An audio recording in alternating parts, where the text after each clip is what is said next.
3 சீன பிரஜைகள் நேற்று இரவு 11 மணியளவில் வாடகைக்கு பெறப்பட்ட கேப் வாகனத்தில் கொழும்பு துறைமுக நகரத்துக்கு சென்றுள்ளனர். துறைமுக நகரத்துக்கு வருகை தந்த அந்த 3 சீன பிரஜைகளும் தொங்கு பாலத்திலிருந்து மீன்பிடித்துக் கொண்டிருந்ததாக போலீசார் தெரிவித்தனர்.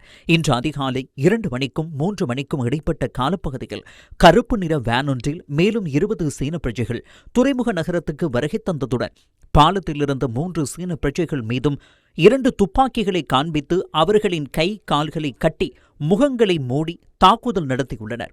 தாக்குதலின் பின்னர் இருவரை கருப்பு நிற வேனிலும் மற்றைய சீன பிரஜையை மற்றொரு வாகனத்திலும் கடத்தி அந்த குழுவினர் தப்பி சென்றுள்ளதாக போலீசார் கூறுகின்றனர்.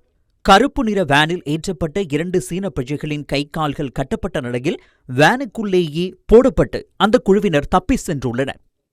துறைமுக நகரத்தின் கட்டிடம் ஒன்றுக்கு அருகிலுள்ள வாகன தரிப்பிடத்தில் விட்டு செல்லப்பட்டிருந்த சீன பிரஜைகள் தமது கட்டை அவிழ்த்து அவர்களின் நண்பர்களுக்கு தகவல் வழங்கியதை அடுத்து அவர்கள் துறைமுக போலீஸ் நிலையத்தில் இந்த சம்பவம் தொடர்பில் முறைப்பாடு செய்ததாக போலீசார் தெரிவித்தனர்.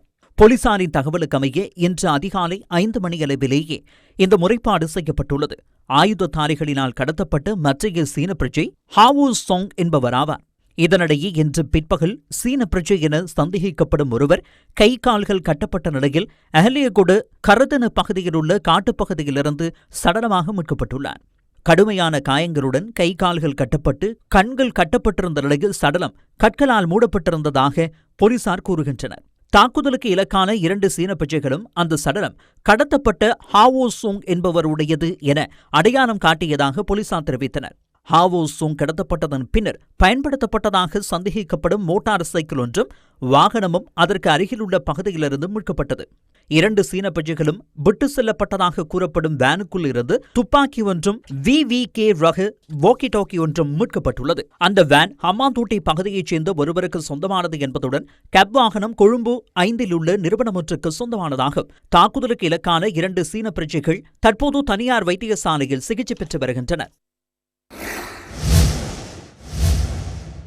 இதனிடையே இந்த சம்பவம் தொடர்பாக இலங்கையில் உள்ள சீன தூதரகம் இவ்வாறு கருத்து தெரிவித்தது.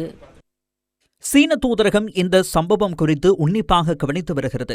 இதன் உண்மைத்தன்மையை விரைவாக உறுதிப்படுத்துமாறும் சீன பிரஜைகளின் தனிப்பட்ட பாதுகாப்பு, சட்டப்பூர்வ உரிமைகள், சலுகைகளை பாதுகாப்பதற்காக விரைவான முறைமைப்படுத்தப்பட்ட விசாரணையை முன்னெடுக்குமாறும் இலங்கை போலீசாரை கேட்டுக் கொள்கின்றோம். இலங்கையில் வாழும் சீன பிரஜைகள் தங்களது பாதுகாப்பு தொடர்பில் கூடுதல் விழிப்புடன் இருக்குமாறும், ஏதேனும் அவசர நிலை ஏற்பட்டால் உடனடியாக போலீசில் முறைப்பாடு செய்வதுடன் தூதரகத்தின் உதவியை பெறுமாறும் தூதரகம் வலியுறுத்துகிறது.